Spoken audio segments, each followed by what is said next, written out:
Vamos a conversar unos minutos con don Federico Álvarez. Don Federico Álvarez es expresidente del Banco Centroamericano de Integración Económica. Don Federico, buenas noches. Buenas noches, Edgardo.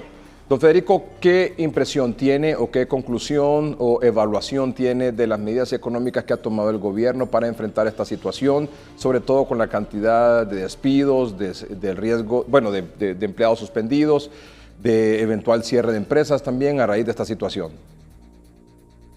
Creo que son insuficientes, Edgardo. Esta es una crisis que además de sanitaria es principalmente una crisis financiera y hay que enfrentarla como una crisis financiera con soluciones financieras. En ese sentido, ¿cuál diría usted que son las medidas, 2, 3 medidas más importantes y dirigidas a qué sector que se deberían adoptar en este momento? Para el sector público que está gastando más, necesita endeudarse más y no lo puede hacer a los índices de rendimiento que tienen los bonos en el mercado hoy día, porque sería una deuda muy cara. La medida que yo sugiero es de que esos bonos sean garantizados por el Banco Centroamericano de Integración Económica en el mercado en comparación con la tasa de interés que podría obtener Honduras por el riesgo país. En el caso del sector privado necesita recursos blandos de larguísimo plazo y esos no los puede dar la banca local. Por lo tanto, el gobierno debe dar a la banca local fondos de redescuento de muy largo plazo con tasas de interés subsidiadas también, pero no puede dejar en manos de la banca o a su criterio el otorgamiento de esos financiamientos. Continúe, perdón. La banca vela por sus propios intereses, que son los intereses de las utilidades del banco y de alguna manera la sanidad del sistema. Pero aquí hay un interés público de por medio. Hay un interés público de salvar empleos y de reactivar la economía tan pronto esto sea posible. Y por eso es necesaria la intervención del Estado. Hay quienes creen que esta situación afecta más o menos a ciertas empresas, microemprendedores, pequeñas, medianas o grandes empresas, o las afecta a todas por igual. Depende de cuánto tiempo tardemos en volver a una actividad productiva, digamos. Yo creo que esto no se va a poder pensar en una apertura de la economía en menos de 2 meses. Y si eso es así, va a afectar a todas las empresas. Desde luego que hay empresas como las empresas de turismo que se van a ver mucho más afectadas que otras, pero por ejemplo, en el caso de la industria de la construcción, que tiene un enorme derrame económico, la industria de la construcción puede reactivarse rápidamente, pero si no hay financiamientos adecuados, no va a tener usted a quién venderle lo que construya, ni las casas, ni las oficinas, ni los apartamentos. Por eso le digo que el tema es principalmente un tema financiero. Lástima que no hay tiempo de explicarlo con detenimiento, pero este es un tema financiero. Y si eso no se atiende, la crisis económica para el país va a ser muy, muy, muy grande. Cuando se habla para Honduras de una crisis económica, ¿cómo se traduce eso en la práctica? O sea, en 2 meses, termina abril, termina mayo, ¿cuál es el escenario que tendríamos para junio, julio, don Federico? Bueno, en primer lugar, el desempleo va a seguir creciendo. Este es un país donde no hay estadísticas, pero ya deben haber una cantidad de desempleados muy grande. Muchas empresas han dejado ir a sus trabajadores, otras se han acogido a una suspensión laboral, aun cuando la misma aún no esté regulada. De manera que el primer impacto es un impacto de desempleo.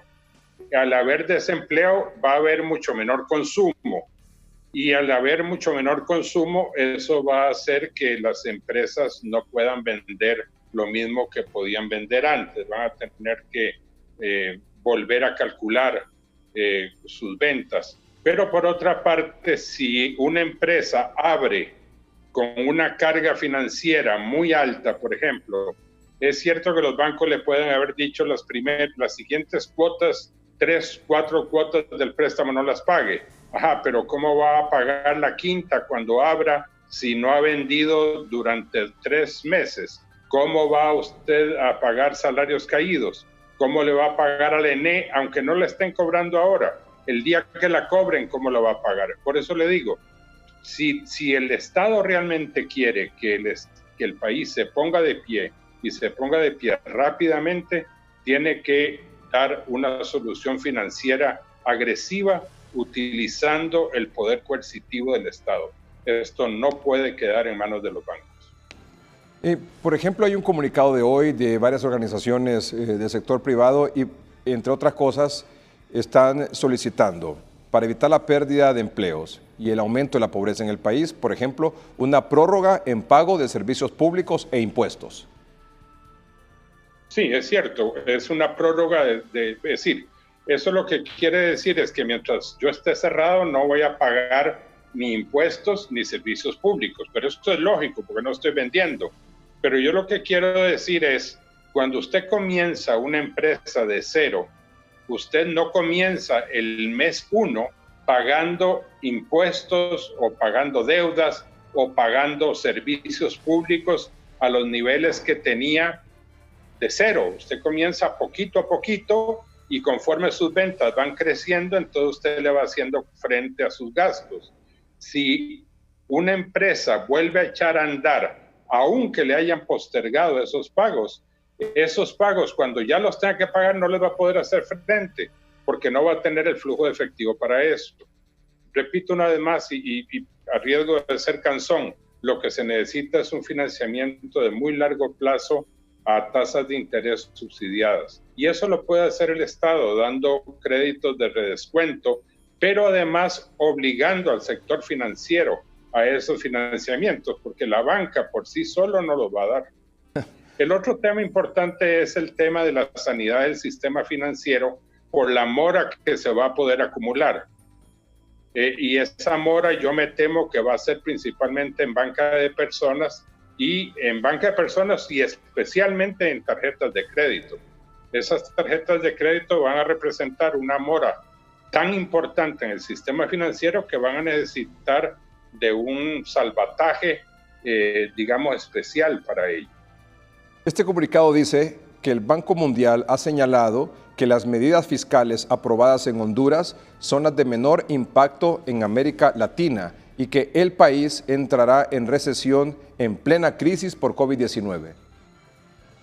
Bueno, más claro no puede ser, pero yo no creo que se trate solamente de medidas fiscales, creo que se trata de medidas financieras. Mire usted lo que está sucediendo en Europa, que es uno de los continentes más afectados por esta crisis. Están, en primer lugar, hablando con la Unión Europea para que permita la emisión de unos bonos especiales garantizados por todos los países a fin de unificar la tasa de interés. Y después están hablando de que el Banco Europeo tiene que poner recursos para financiar de muy largo plazo a las empresas. Esto, como le digo, esto no es ciencia oculta, esto ya está estudiado y esto tiene que hacerse en el país y no bastan las medidas fiscales. Creo que aquí se va a necesitar de acciones muy valientes de parte del Estado, bien planificadas, cuando se pueda abrir. Uno de los problemas más grandes que tiene esto es que no sabemos cuándo vamos a poder abrir. Los ministros de Finanzas y banqueros centrales del grupo denominado el G20, los países más industrializados, de los 20 países más industrializados del mundo, han pactado hoy suspender temporalmente el pago de deuda de los países más pobres, es decir, la deuda que tiene Honduras, por ejemplo, con todos estos países. Se trata solo de una moratoria que afecta a los pagos debidos entre el 1 de mayo y el 31 de diciembre de 2020, con una opción para renovar en 2021. Esto no afecta a Honduras, especialmente no la beneficia, porque la mayor parte de la deuda de Honduras es una deuda multilateral, no bilateral. Desde hace tiempo Honduras viene endeudándose principalmente con Fondo Monetario Internacional, ese es el menor financiamiento, los principales son con BID y Banco Mundial, y esta deuda no estaría siendo, no sería objeto de la moratoria. sería objeto de la moratoria únicamente las deudas que tiene el país bilateralmente con algunos países, pero eso es muy poquito. Muy poquito, sí. En Honduras debe ser un 10-15%. ¿Y el caso del BID y el Banco Mundial nos han ofrecido algo? No, BID y Banco Mundial no han ofrecido nada.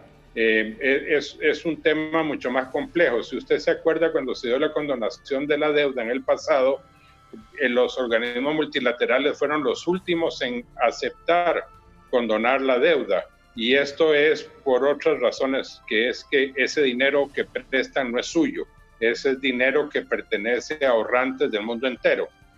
Usted lo sabe, cuando el BID me presta mi dinero, no es dinero del BID. Es dinero que el BID le debe al carnicero alemán y al carpintero de Australia y a gente que ha invertido en bonos del BID.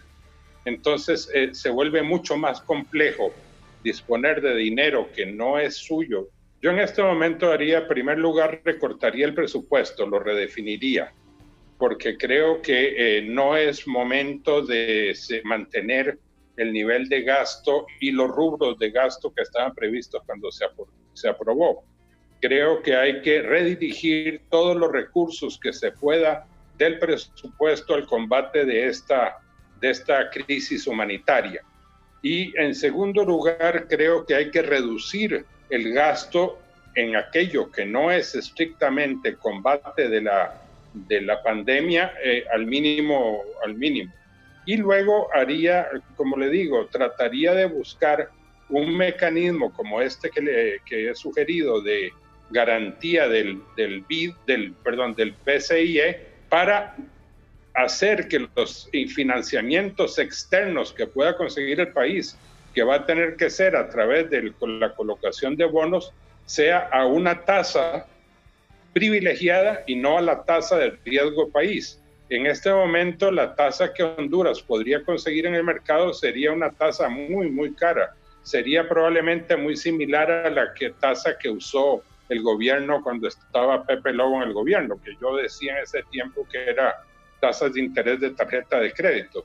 En cambio, si el BCIE garantiza estos bonos, entonces la tasa de interés se reduce drásticamente porque el Banco Centroamericano tiene lo que se llama grado de inversión, que es el menor riesgo posible de todas las instituciones que salen al mercado a colocar bonos. Y en tercer y último lugar, utilizaría recursos de redescuento que yo no los daría a través de Banprovi, yo los pondría a través de la banca privada, pero eso sí, con una regulación clara, diciéndole a los bancos qué tienen que hacer, qué porcentaje de su cartera total tienen que colocar en la readecuación de las empresas para poder echar a andar el sistema de nuevo. Don Federico, muchas gracias por acompañarnos esta noche. Seguiremos conversando. Ha sido un placer, muchas gracias a usted. Don Federico Álvarez, expresidente del Banco Centroamericano de Integración Económica.